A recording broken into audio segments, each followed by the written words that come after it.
karahasan, sexual, horror o droga na hindi angkop sa mga So guys, ikakagulat nga nito ni RJ na nga biglang in-announce nga nito ni Giselle na magiging head of finance department. Eto nga si Eric.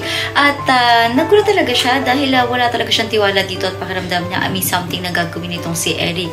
So balit sinabi nga nito ni Giselle na hindi niya ito ginawa para kay Eric kundi para sa kanyang anak sapagkat ito lamang ang tanging hiling ni Justin para mapapayag ito na magtrabaho at magstay dito nga sa Apex.